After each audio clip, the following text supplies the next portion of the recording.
Segundo reinado. Eu vou colocar assim, que se eu colocar em tela cheia, na hora que eu mudar de uma imagem para outra, não vai aparecer para você. Isso aí eu já tive essa experiência, por isso que eu sei, sabe? Então eu vou manter o PowerPoint aberto assim. Essa aqui. Essa aqui é uma pintura mostrando Dom Pedro II com 1 ano de idade. Né? Ainda não existia fotografia, né? A fotografia ela foi inventada, a máquina, né, de tirar foto, tá, ela foi inventada em 1839, se eu não me engano. E Dom Pedro II ele trouxe as primeiras máquinas fotográficas para o Brasil na década de 1840, assim, logo depois que inventou. Ele soube da novidade, gostou e trouxe para o Brasil. Então, até então, pinturas, né? Aqui, você vê do lado esquerdo uma pintura também mostrando Dom Pedro II, se não me falha a memória, aos 12 anos. E do lado direito já é uma fotografia. Olha só, uma das primeiras fotografias tiradas no Brasil. Uma das primeiras fotografias tiradas no Brasil.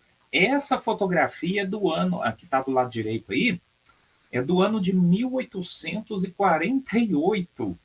Dom Pedro II ia fazer 23 anos de idade. Então, foi uma das primeiras fotografias tiradas no Brasil. Aqui, ainda mais um pouco, né? Aqui do lado esquerdo é um quadro, né? Então, mesmo depois, né, que já se tinha máquinas fotográficas, o costume de se mandar fazer pinturas não acabou. Então, do lado esquerdo aí você tem uma pintura mostrando Dom Pedro II, imperador do Brasil. Ele tinha por volta aí de seus 30 a 35 anos de idade. Então, é uma pintura feita ali entre 1855 a 1860, por aí. Do lado direito já é uma fotografia de Dom Pedro II idoso já. Ele tinha, nessa foto aqui, essa foto é de 1890, ele tinha 65 anos de idade. Né? O nosso imperador. E aqui eu trouxe algumas fotos também algumas cenas da vida dele, e que inclusive já entrando também na matéria que é o tema da aula de hoje. Essas duas fotos foram tiradas no dia 16 de novembro de 1889. Nossa, professor, mas sabe a data? Sei. Por quê? Porque Dom Pedro II estava sendo expulso do Brasil.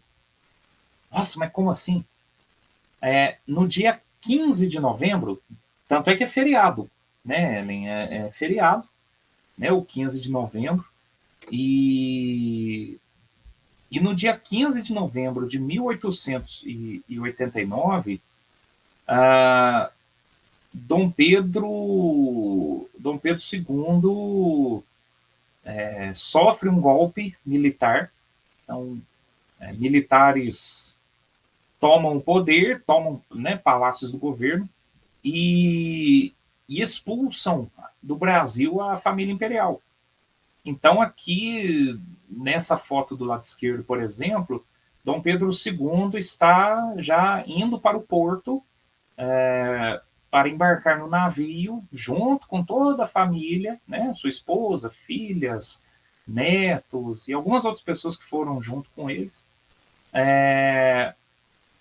porque foram expulsos do país pelo novo governo. Né, os que deram um golpe militar e instalaram um governo republicano, ou seja, um governo de presidentes aqui no Brasil. E aí, a foto do lado direito, já todos no navio, indo para a Europa. Então, primeiro foram para Portugal, depois Dom Pedro II foi morar na França, porque o genro dele era francês, um dos genros, né? Era francês e o levou para morar na França nos seus últimos dias de vida.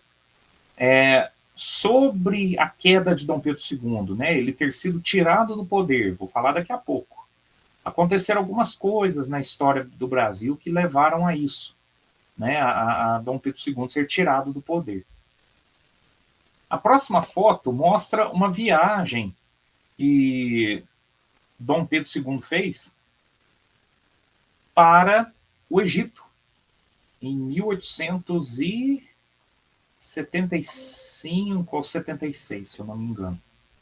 O Dom Pedro II, ele esteve algumas vezes no Oriente Médio. Ele gostava muito de viajar pela Europa também. Então, ali, principalmente nas décadas de 1870 e 1880, Dom Pedro II fez algumas viagens, tanto a passeio como também por motivo de saúde, né? Foi buscar tratamentos de saúde. Algumas vezes a passeio, como eu disse, né? Por exemplo, quando ele foi visitar uma exposição tecnológica nos Estados Unidos, em 1876. Naquela ocasião, ele trouxe os primeiros aparelhos de telefone para o Brasil. Ele gostou muito ali na exposição tecnológica. E nessa viagem especificamente, ele foi ao Egito. Era um sonho dele conhecer o Egito. Na mesma viagem, Dom Pedro II, então com 50 para 51 anos de idade, conheceu também Jerusalém.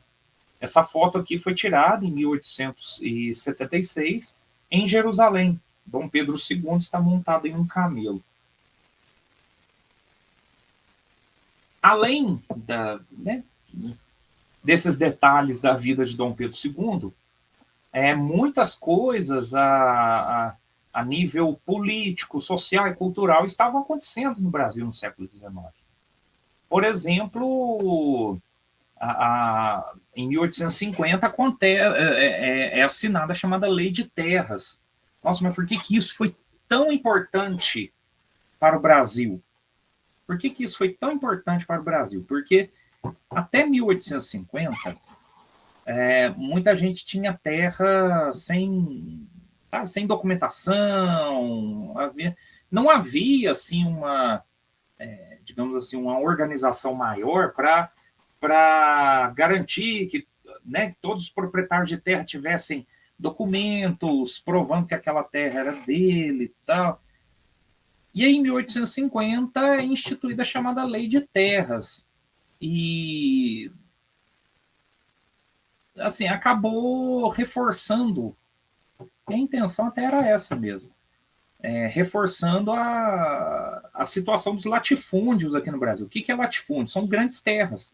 O Brasil, desde o século XVI, tem essa situação de ter muita terra na mão de pouca gente e pouca terra ou nenhuma terra na mão de muita gente. Então, muita gente aqui no Brasil não tem terra nenhuma, não tem onde morar, não tem, ou então se está na zona rural não tem onde plantar, ou então tem que morar em terra dos outros, né? Existem esses problemas no Brasil. Resultado de um processo de tomada de terras desde o século XVI, que foi formando aí grandes fazendas. Então, do século XVI, XVII, depois XVIII, XIX, XX, né, muitos fazendeiros formaram suas terras invadindo terras indígenas, tomando terras do governo, ou então governo português, na época da colonização, doava terras para pessoas que quisessem vir explorar aqui no Brasil, mas muitas vezes eram terras indígenas que, mesmo assim, eram doadas para portugueses ou para brancos, alguns pardos, né, tal, nascidos no Brasil, e que foi criando esse problema, né? E aí a Lei de Terras, ela estabelece que todo proprietário de terra aqui no Brasil tinha que ter documento provando que a terra era dele. Mas onde que está o problema nisso? Documentação é cara. Quem não tinha documento e também não tinha dinheiro para pagar documento, podia perder, perdia suas terras.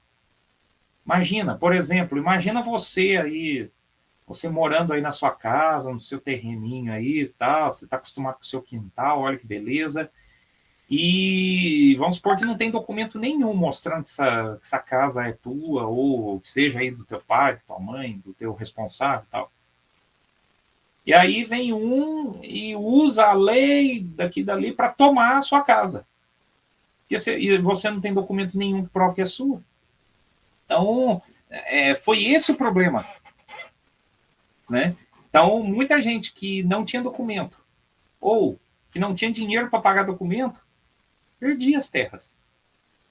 Porque aí muitos fazendeiros grandes, ricos, querendo estender seus domínios, tomava terra de quem, de quem não tinha condição de ter documento, de pagar documento e tal.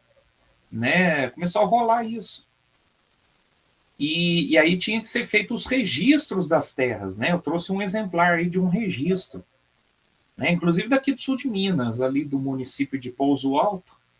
E era um registro simples, mostrando quem era o proprietário e aonde que começavam as terras. Então, por exemplo, aqui nesse caso é o registro de uma propriedade rural em Pouso Alto, né? E esse registro foi feito assim, lá, né? E assim como todos os outros registros de onde eu tirei esse exemplo, né? Lá, eu, abaixo assinada Genoveva Ribeiro de Jesus, declaro que possuo nesta freguesia de Pouso Alto uma fazenda de cultura e pastagem, ou seja, era usado para plantio e para criação de animais, né? De pastagem de campos e agora essa outra palavra eu não estou entendendo. Denominada Maranhão, em comum com meus filhos e genros, aí traz o nome dos outros que eram proprietários, né? E aí depois aquela, ó, principiando no córrego da estiva, tal. Aí vinha toda uma descrição. Onde é que aquela fazenda começava, passava por onde, fazendo divisa com a fazenda do fulano de tal, e passa no morro, e sobe aqui, desce dali, passa o rio, acompanha o rio, aí volta, né? Então dava toda uma descrição, os limites da fazenda. E as propriedades de terra, todos registrados assim no Brasil, na década de 1850.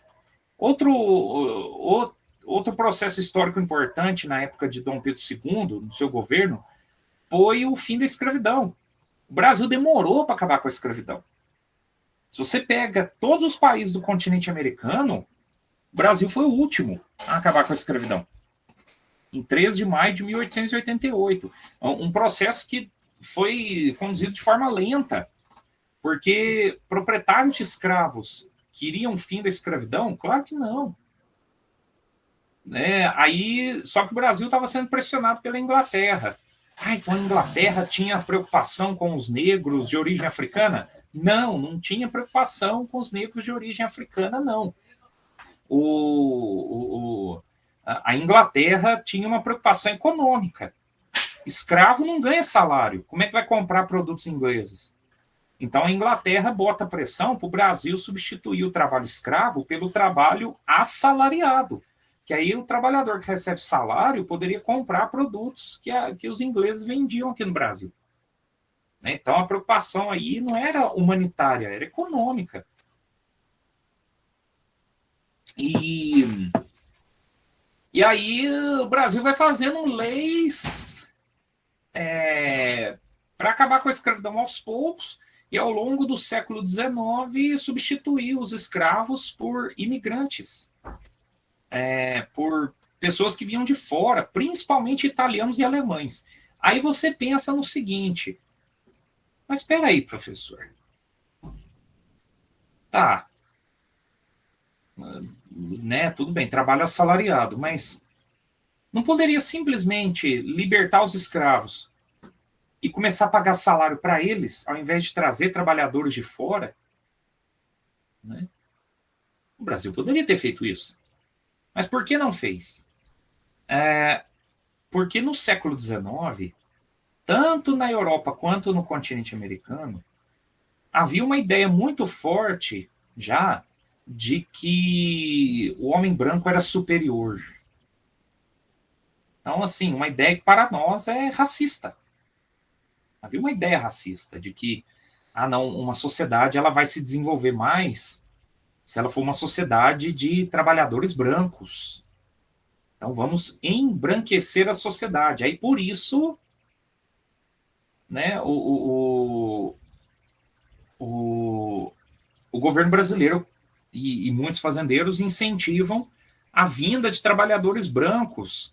Era gente pobre que fugia de guerra, que vinha tentar uma vida melhor aqui no Brasil, sabe? Principalmente italianos e alemães. Até que no dia 13 de maio de 1888, depois de muita luta e muita pressão, tá? Então, a princesa Isabel assinou o fim da escravidão. Mas por que a princesa Isabel e não o imperador? Em 1888, Dom Pedro II estava fazendo um tratamento de saúde na Europa. Então, a princesa Isabel que tomava as decisões, assinava leis e tal. E a princesa Isabel não fez favor nenhum para o país. Rolou muita pressão. Se você vai a fundo para procurar saber dos movimentos pelo fim da escravidão no Brasil, principalmente movimentos ali na década de 1870 e 1880, você vai ver que havia muita pressão em cima dos fazendeiros, dos políticos, né, da própria família imperial. Então, não foi favor nenhum da princesa Isabel. Outro episódio triste, né? O Brasil se envolve aí na Guerra do Paraguai. A Guerra do Paraguai ela acontece de 1864 a 70, e uma das explicações é o fato do presidente do Paraguai querer estender seus territórios e ter um acesso ao Oceano Atlântico. E aí ele invade partes da Argentina e do Brasil. Mas também pode ser explicado, junto a isso, pode ser explicado pelo próprio imperialismo brasileiro. Ou seja, o que é isso? O governo brasileiro, na pessoa de Dom Pedro II, queria manter sua autoridade aqui na América do Sul. E quando um país ele quer exercer sua influência sobre os outros e se sente ameaçado, ele vai agir. Então, por exemplo, nesse sentido, né, o presidente do Paraguai queria controlar um pouco mais a área do Rio da Prata, que era uma posição estratégica, e aí acabou invadindo uma região no nordeste da Argentina, entrou no território de Mato Grosso, aqui no Brasil, e o Brasil já tinha interferido na política de alguns países sul-americanos antes. Então, para o Brasil declarar guerra ao Paraguai, não precisou muito. E aí, Argentina e Uruguai, aliados do Brasil, entram no conflito. Vai durar aí 6 anos. Com uma grande derrota do Paraguai. O território paraguai foi arrasado, a população paraguaia, em maioria, foi morta ou ferida, sofreu todo tipo de violência. Tudo que vocês imaginarem de violência, sabe? Invadir vilas, cidades, matando crianças, idosos, mulheres, matando inocentes, queimando casas, estuprando, né? Então, assim, isso aí acontece em toda a guerra, infelizmente. Por isso que não existe guerra justa. Nenhuma guerra é justa. E a Guerra do Paraguai, ela, né, vai acontecer aí, né, nesse momento na década de 1860, e aqui eu trouxe algumas fotos, né, por exemplo, nas duas fotos aqui você tem prisioneiros, mas veja, assim, é gente muito, sabe, é gente muito pobre que acabava sendo usado até como escudo pelo exército paraguaio, né, o exército paraguaio usava a própria população do país para se esconder, ou então para fugir e retardar o avanço do exército brasileiro. Aqui também você vê lá vários soldados brasileiros, inclusive aqui a foto do lado direito eles estão em um navio. Aí você pensa, mas peraí, o Paraguai não tem litoral, como é que eles estão no navio? É porque se você olhar ali o Rio Paraguai, o Rio Paraná, né, que são rios que depois no final formam o chamado Rio da Prata, são rios que dá para navegar, eles são largos e fundos o suficiente para ter navios ali circulando, né, com mercadorias, com pessoas, etc. Aqui mais algumas fotos. Prisioneiros. Aqui alguns mortos de uma batalha da Guerra do Paraguai, em 1866. Aqui são pessoas em um hospital, já no final da guerra. Né?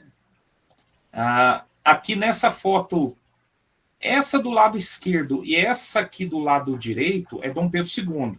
Essa foto no meio é Deodoro da Fonseca. Ele era amigo de Dom Pedro II, né? Recebeu muita ajuda de Dom Pedro II, mas depois, em 1889, Deodoro da Fonseca ajudou os militares a darem um golpe para tirar Dom Pedro II do poder e expulsar a família imperial do país.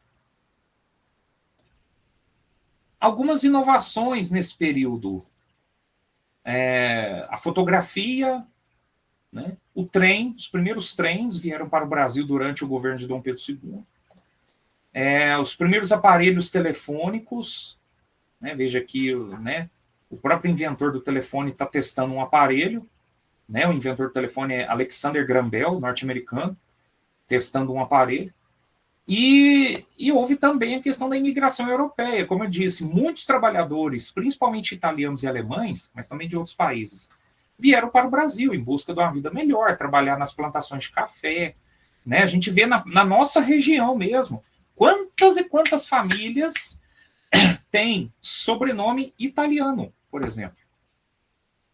Né? Por conta da imigração. Né? No século XIX, milhões de europeus vieram para o Brasil tentar uma vida melhor, fugindo de conflito, fugindo da fome, fugindo de doença, etc. Por vários motivos, né? E com incentivo do governo brasileiro.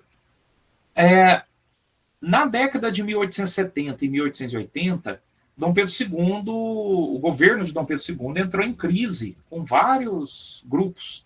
Então, por causa da libertação dos escravos, então, os fazendeiros, principalmente os produtores de café no Sudeste, se viraram contra o governo do imperador. Depois da Guerra do Paraguai, os militares queriam maior participação na política, e Dom Pedro II barrou isso. Bateu de frente com os militares. Resultado, muitos militares se viraram contra o governo de Dom Pedro II. Dom Pedro II também arrumou briga com a Igreja Católica por causa da maçonaria. O próprio Dom Pedro II era maçom e ele chegou a mandar prender, ele apoiou a prisão, quer dizer, de bispos católicos que falavam contra a maçonaria. E Dom Pedro II era católico, mas ele também seguia as reuniões da maçonaria. Né? E aí a Igreja Católica, aos poucos, foi se virando contra o governo de Dom Pedro II. Então, por tudo isso, o governo de Dom Pedro II foi se enfraquecendo. E aí, no dia 15 de novembro de 1889, houve um golpe militar que tirou Dom Pedro II do poder e expulsou a família imperial do Brasil.